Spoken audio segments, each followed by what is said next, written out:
I got a piece of paper. I asked for a piece of paper and I started writing down all the things that were worrying me.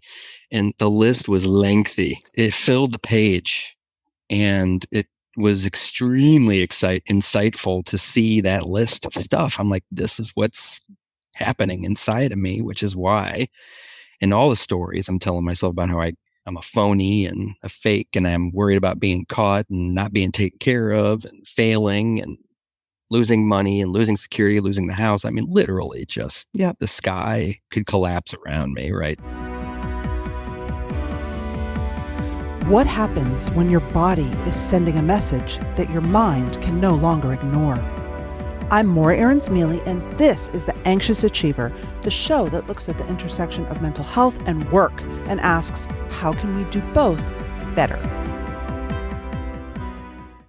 From LinkedIn News, I'm Leah Smart, host of Everyday Better, an award-winning podcast dedicated to personal development. Join me every week for captivating stories and research to find more fulfillment in your work and personal life. Listen to Everyday Better on the LinkedIn Podcast Network, Apple Podcasts, or wherever you get your podcasts.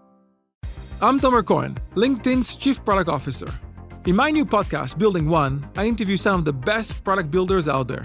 People at the intersection of dreaming and building and learning. Together, you and I will learn from their experiences. If you're just as curious as I am, follow Building One wherever you listen, and check out the conversation on LinkedIn.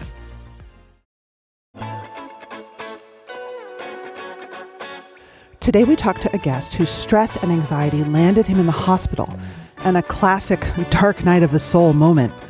And you'll hear my story of panic anxiety too. Our guest Jason Miller had always driven himself very hard, first in his family to go to college, excellent student, and a senior executive at a global company, until he ended up in the ER convinced he was having a heart attack. We'll talk about how Jason learned to, quote, embrace the woo and find a career that worked for him and his anxiety. Jason Miller is an organizational and leadership development professional who specializes in awakening joy, purpose, and meaning in work. We're also going to talk to Dr. David Barlow, truly one of the founders of modern-day therapeutic treatments for anxiety. He is the founder and director emeritus for the Center for Anxiety and Related Disorders at Boston University. Barlow's clinical research focuses on understanding the nature of anxiety and depression and developing new treatments for emotional disorders. I start by asking Jason to connect some dots between his growing up and the stress and anxiety that led him to the ER.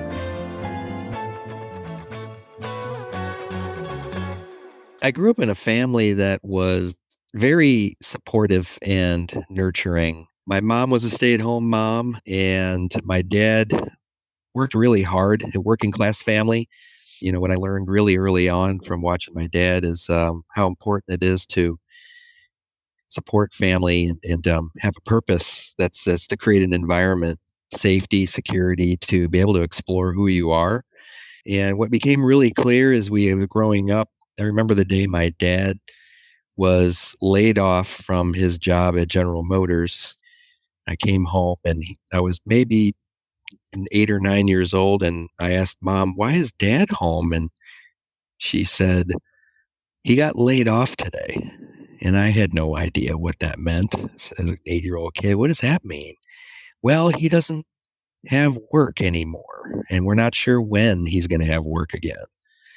And I didn't know much, but I knew that wasn't good.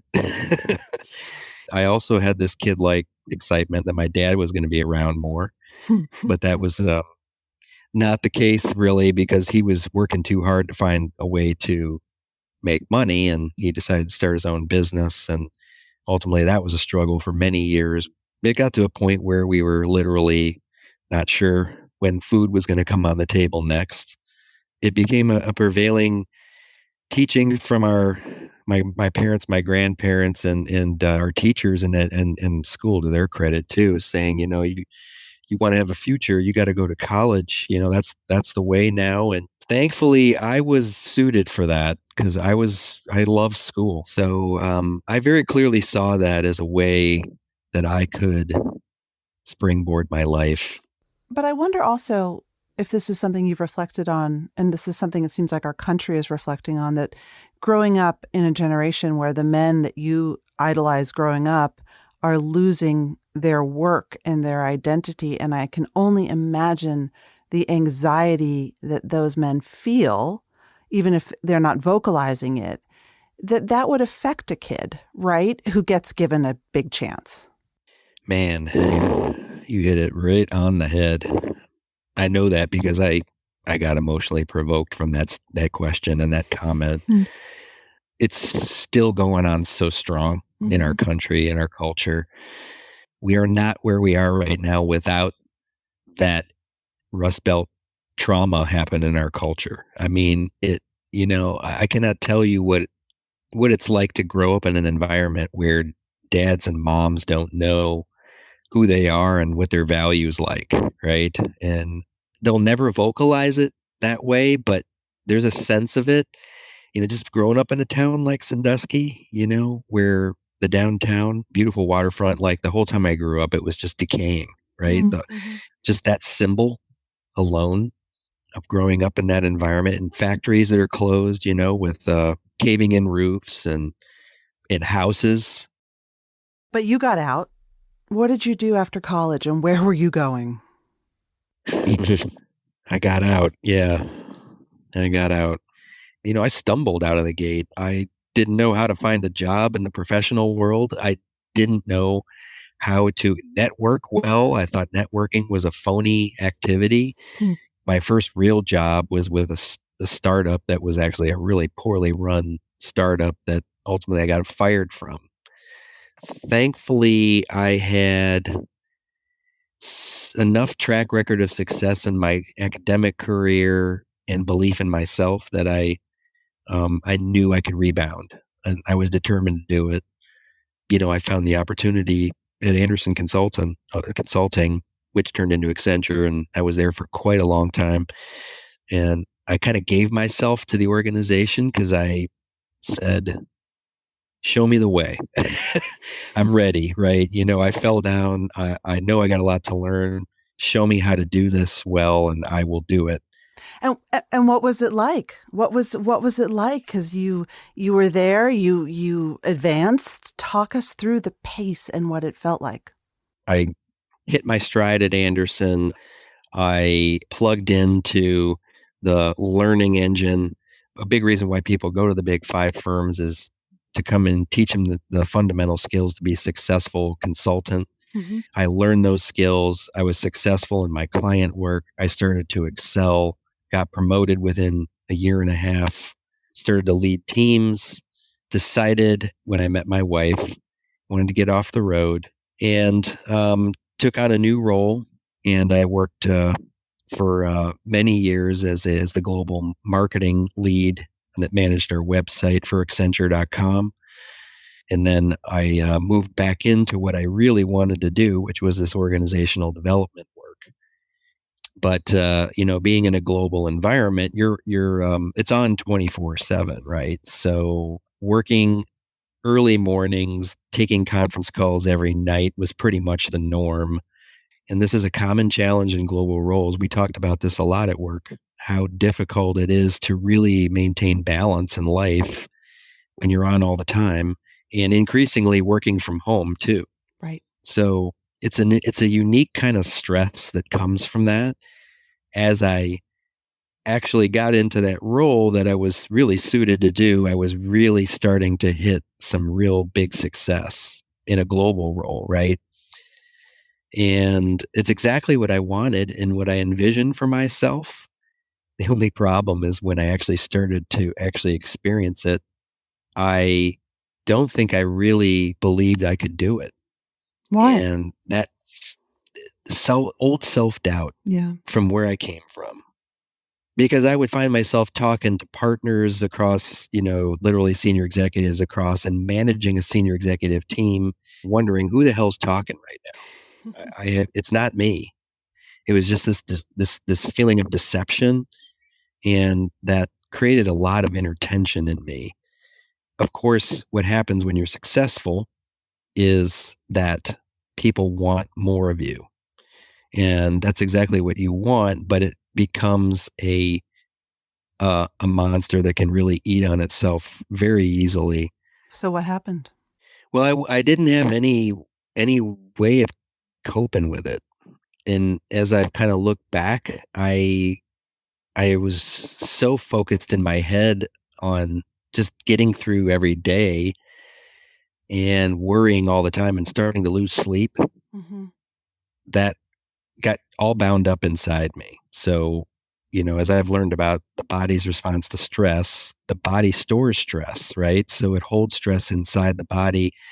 And I wasn't aware of this sort of thing. I just thought, yeah, well, I'm tense. So what? That's just part of being stressed. It's just, life is stressful was what I thought. I'm a grown man with a family to support. I'm stressed. Yeah. That's just the way it is. Yeah. Cause I grew up in an environment where people were stressed all the time. So Jason, one night you went to the ER. What happened? I found myself suddenly in a condition where I was short of breath, starting to feel like I was going to pass out, tingling in my left arm. Boy, and those sound a lot like symptoms of a heart attack. I got to the emergency room and they immediately admitted me. And I'm in disbelief because I'm only 40 at the time. And I'm thinking to myself, I really don't know how I got here. It was really scary. I was being treated and they were handling me really well. But I'm laying there and I'm really just in complete disbelief. And my wife and my 5-year-old son is close by as this is all going on. Had your son, I have to say that this happened to me, not just really recently. And the ambulance came to my house at about 7:00 and my children had to watch me get wheeled out. I remember sitting in the hospital in the ER crying, thinking, I've ruined my children's lives. They've seen mommy think she was dying. I had a similar experience as because when they pulled up and because of the symptoms I was having, they immediately put me in a wheelchair. And I remember being in that place too, Morra. I was thinking, what must Ethan be thinking right now as I'm getting wheeled?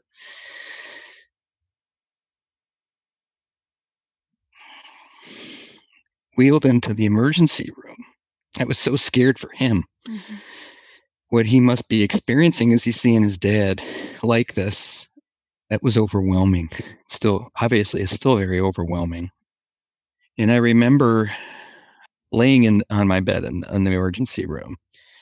And after they had kind of watched me for a while, my son, Ethan, and my wife, Jen, were allowed back to come and see me. And I'll never forget Ethan coming to my bed. Yeah. He must have been so happy that you were okay. He came to my bedside and and my son is one of the most empathic children I've ever met in my life. He, even at 5 years old, he came up to me, put his hand on my arm, and he said, "Dad, are you okay?" And I just lost it. I just lost it. Like, he wanted to know I was okay. He was truly wanting to make sure I was okay. Of course. And so what was the diagnosis? What happened to you? They had a surgeon come because of the tingling I had in my left arm. I actually had developed a back condition in my stress-induced anxiety over time, and I had this neuropathy in my arm from a pinched nerve in my neck. So the neurosurgeon came in and looked at me, and that was the other defining moment. He's the one that said to me, "From what we looked at your x-rays, there isn't a need for surgery. And as far as your heart condition goes, we can't find any evidence of there being a heart attack." And he looked at me straight in the eye and he said, still hard to say, he said, "You have got to get your stress in order or you're going to die young." Oh my God. 40. I'm sitting there I'm like, in my mind, I'm still thinking I'm 25. Yeah. So the combination of Ethan, that face, that small little face, his hand on me, and that doctor's warning, was a true wake up call for me. That it was really the first time I really understood the power of the mind over the body. I said, I have heard about people, stressing themselves to an early grave, but now I actually see how this works. You could feel it, I'm sure. I could feel it in my whole body, in my mind, my body. I could feel it, and it was scary as hell.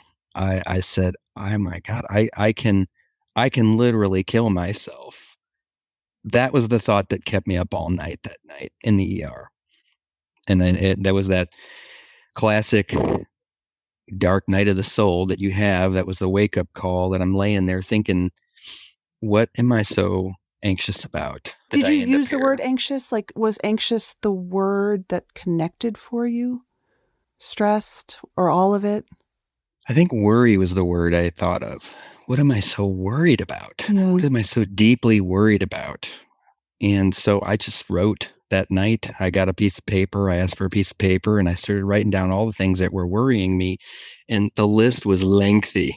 It filled the page, and it was extremely insightful to see that list of stuff. I'm like, this is what's happening inside of me, which is why in all the stories I'm telling myself about how I'm a phony and a fake, and I'm worried about being caught and not being taken care of and failing and losing money and losing security, losing the house. I mean, literally just the sky could collapse around me. Right. So that was a really, really hard moment, but it was my wake up call.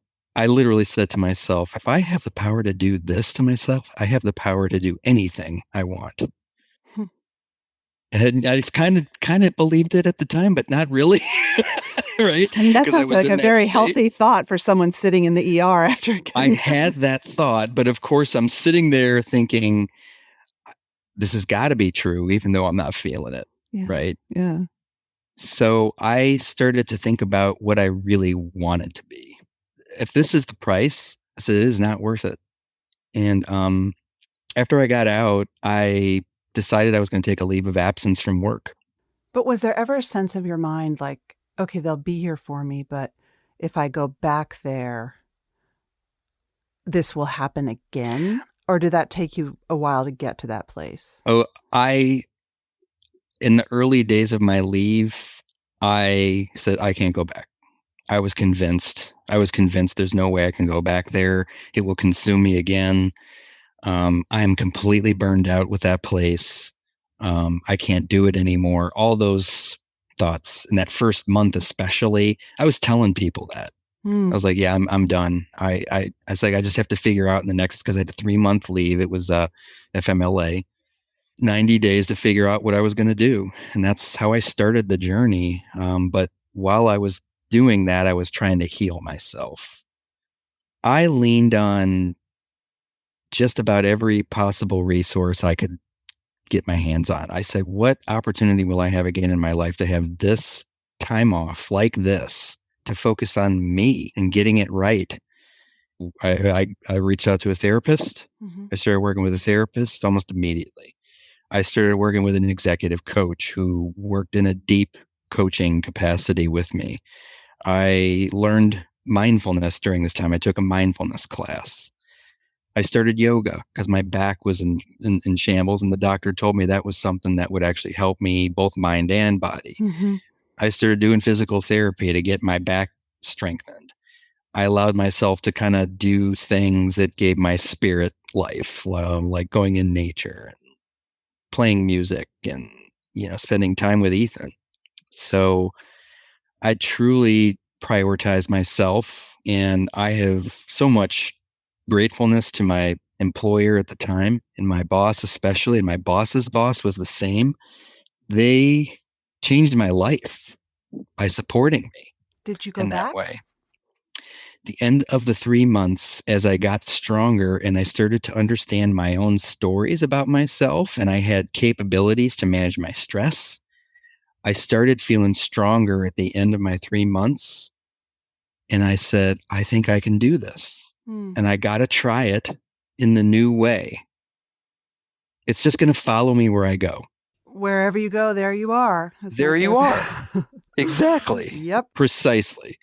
So I said, that makes no sense. This, by the help of my therapist, quite honestly, helped me to see this. Yeah. Of course, I had a wonderful family support I didn't mention. And Jen, my wife, was enormously supportive during this time. I decided I got to do this. It was scary as hell. I remember the night before I went back to work, I had an awful nightmare. No, I wrote it in my journal because it was just so awful.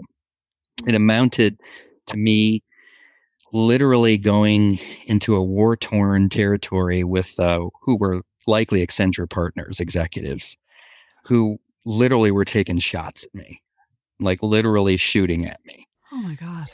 It was like this apocalyptic kind of setting that I had in my mind. That's how scared I was to go back to work. And I said, I got to do it. You got to do it. Because why? Because you need the money. You can't let people down. This is your job. You're a grown man. There's some of that, but it was also a part of my growth. I knew that I had to go back to face this. Not to be too cliche, but in Star Wars, it's the hero's journey. Luke has to go to the cave to face Darth Vader, right? I mean, you have to face your shadows. I mean, I wasn't stress-free. That doesn't go away. Stress never goes away. But now I had all these tools and capabilities to manage it more effectively, and I stayed with it. And I was able to talk openly with my boss. Thank God for that. I tried out a new me, and quite honestly, I also leaned on this new direction. I decided while I was on that leave that I was going to go into executive coaching. That was a healing process for me as well. As a profession. As a big part of what I do. Yeah. In leadership development. Yep. And you also said something, you said you learned when we talked before, you learned to embrace the woo. Yeah. I love that. Like, how did you bring your woo to this very corporate culture, and how did that work for you? It sounds like it worked great. It is. Oh yeah. I love that you brought that up because, the more I have embraced my woo-woo, the more power I've had in the work I've done. And I'm doing it in spades. Every year I'm getting a little more weird in the work I'm doing. But I don't think it's weird. I feel like it's like exactly. It's integrative. Exactly. And that's the story we tell ourselves, right? My limiting story I was telling myself was keeping me from giving my gifts. And that was a big part of the racket I had going on. I was suppressing my real self. My true nature was being suppressed into this identity I felt like I had to manage and keep up. And, of course, the jig is up at some point if you're doing the big game of deception. You're gonna get caught. But if you're not deceiving people and you're truly being your true nature, there's no deception anymore. So I don't see it as woo-woo at all anymore. It's me. And, I'm like, hey, I'm bringing me and I'm rooting in it, and you're going to react how you react to it. That's yours, not mine.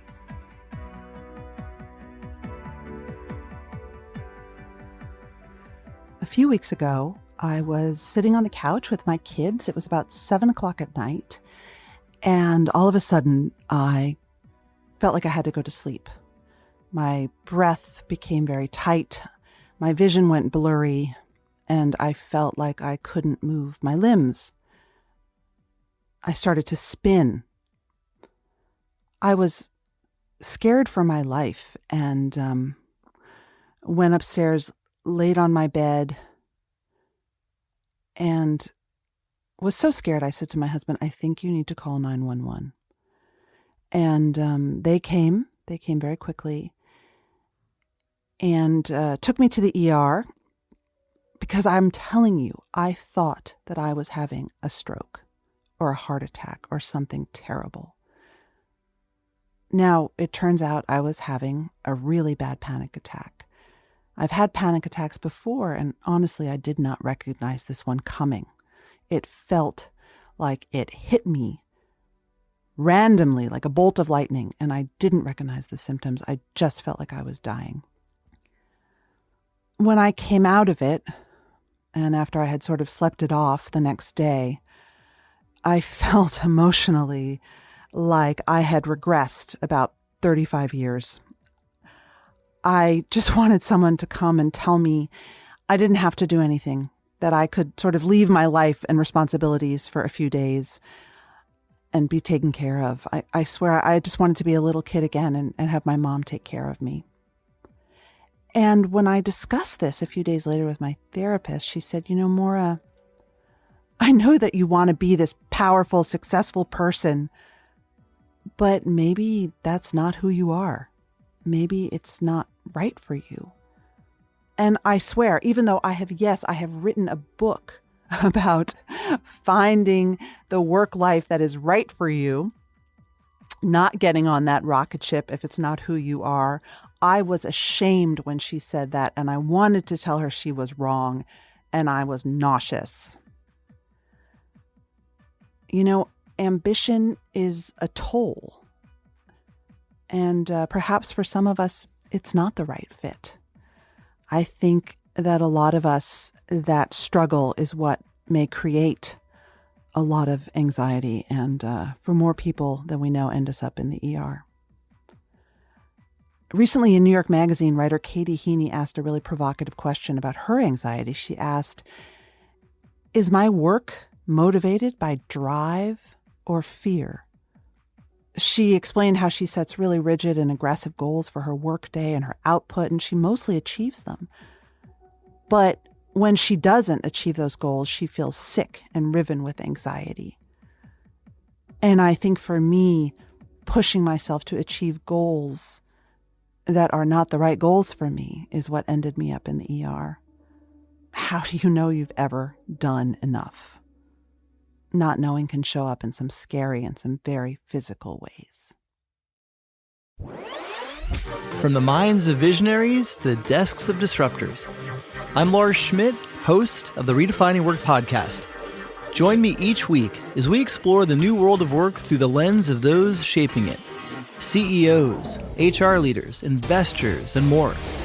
Be a part of the conversation that changes everything. Subscribe to Redefining Work today. It's really an honor to have Dr. David Barlow on The Anxious Achiever. Today we're going to talk about specific ways to treat anxiety disorders and learn from Dr. Barlow that anxiety itself is not bad. There is a right level of anxiety that we should all have, especially as leaders. Dr. David Barlow is founder and director emeritus for the Center for Anxiety and Related Disorders at Boston University. His clinical research focuses on understanding the nature of anxiety and depression and developing new treatments for these disorders. And he will walk us through some examples of treatments for common phobias, anxieties that we may feel. But again, I just want to emphasize that he will make you feel better about your anxiety. The key is right-sizing it. And that is the quest that I think many of us are working on. You have written that control is an illusion.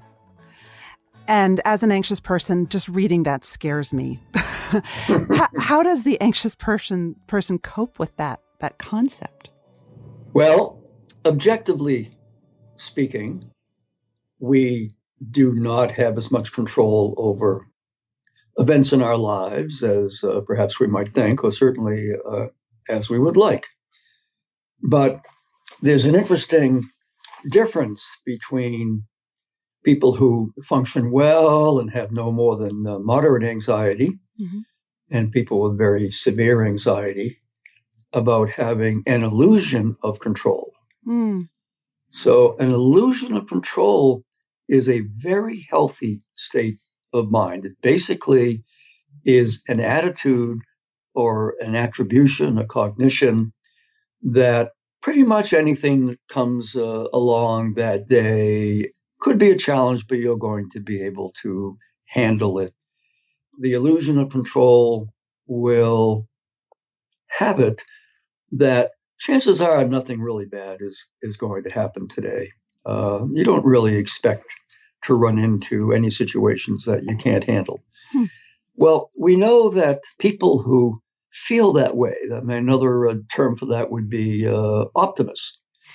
People who really think, that the glass is half full, that life is pretty good, that they're doing fine, that they can handle things well, and they're going to come out the other side. We know people with that state of mind are generally, in fact, objectively going to do better in life. They're going to perform better. Can optimism be taught? Yes, absolutely, it can be. And that's what procedures such as cognitive behavioral therapy really focus on. I don't want to mislead people into thinking anxiety is necessarily a bad thing, because it isn't. In fact, it's a very important part of our functioning. But again, if it gets to be very severe, if you feel like, every challenge you confront in your life is out of your control, it is so difficult that you have very little hope of being able to deal with it successfully, to perform at a high level. Or if you're like me and every routine plane flight you take, you expect to crash. Yep. If you have that attribution, even though rationally you probably realize that flying is the safest way to travel. Yes, I've heard that before. Much safer than driving. You'd have to fly every day consecutively for 32,000 years before the odds would come up that your plane would crash. So that's the realistic odds. But nevertheless, if you have these kind of negative attributions and thoughts of catastrophes coming up, we call people like that catastrophizers, and there's a lot of us. Are you one? I have some very good friends and other people close to me who are. You love some catastrophizers, okay? That's right. Yeah. But I certainly am anxious from time to time during the day. But, again, having some anxiety in your life, that's what's going to ensure that, first of all, you're going to be prepared for, let's say, the next lecture or the next business meeting or the next encounter, and that you are going to, let's say, perform at your best in that kind of setting. Right. So anxiety really can be a friend. It's a very important part of our functioning. Without it, we would not be performing well at all, and we would get very little done. What about those of us, though, who have almost, I think the term is defensive pessimism, and who have cultivated over many years, even decades sometimes, the sense that if only I expect the worst, it won't happen. That's hard to relearn, isn't it? Yeah, it's sort of the notion, be prepared for the worst. And if I think about the worst, at more moderate levels, that's a very adaptive function. Let's talk about phobia for a sec. One thing I heard from a listener, which actually it was around 9/11, that they had a phobia of elevators, which I'm sure you hear a lot, and that it was really hard. Now, imagine that person is about to get offered a new job, but it's on the 41st floor of a building and they have to take that elevator multiple times a day and it triggers their phobia. Right. What happens? How do you treat them? Well, in that case, we move, we talked about cognitive behavioral therapy, and we move to the behavioral side of things. We're still dealing with what you're thinking about it. I mean, if you ask them what they're really thinking, and often they don't really know at first, but when we explore it with them, they'll say, well, I might be trapped, and they may run out of oxygen, and I'll suffocate. So, we go through the same sort of thing. Well, what's the probability of that? And, the process I described earlier. But then, these are not rational thoughts, as you know. So we might do some imaginal actual experiencing of flying. Okay, now pretend you're on a plane. Now pretend, imagine that the plane is lurching. Imagine that you hear these sounds. Then we may take the next step and do a virtual reality. And there's a lot of software that allows us to actually, feel like you're flying, and it's getting more and more realistic. The Oculus and various programs out now. But finally, at our clinic, we have organized for a pilot out at a local airport to have a small plane ready for a graduation flight, where after we get the, people, and these are typically people who haven't flown for years. Wow. So they'll be able to, get on the plane. The pilot's very good at this. He'll explain everything to them. And fly around a little bit. And they might do that several times. And what will happen is that, what the person has learned about the probabilities will kick in, and the fear will, as we say, extinguish. It will greatly reduce. And I would imagine also you could ride in an elevator in a skyscraper with someone, or take the subway or T or whatever. Exactly. So we do that. We do that quite a bit. What would you say to a hiring manager that they should know if they're hiring someone with an anxiety disorder that might be triggered by these very specific incidences? It's important to remember that you want to be moderately anxious. Yeah. Moderate anxiety is your friend. That's going to be with you. And I'm putting that on a bumper sticker. I need to remember that. Right. And a lot of people do. People spend, billions of dollars trying to eliminate their anxiety. You don't want to eliminate your anxiety. Anxiety is there for a reason. It's a normal human emotion, and it serves a function. It serves a purpose, just like fear does. Fear is a very useful emotion if there's something really to be afraid of. Anxiety is more about what's going to happen in the future. Right. Anxiety has been called for a long time. Early on, one of the psychologists called anxiety the shadow of intelligence because of the planning function of anxiety. It helps you plan for the future. Anybody, it's very natural to be anxious in a situation like that. You want to do your best, so that's what anxiety is for. And I think a good HR person will know that this is what many of them do. We all do this in interviews. If we start off with some casual conversation, the events of the day, how was your trip in? Sort of get people talking. And then you slip into some of the more substantive stuff. Then you've got people's attention. They're focusing on your conversation. When you're going to get the occasional, highly anxious person to freeze, if they walk into the office and then you're sitting behind your desk and you're not smiling and you say something like, "Tell me why you should get this job." Right. Tell me why I should hire you. Or they don't look up from their email. Exactly. If they say something like that, and then you're likely to get it freezing up.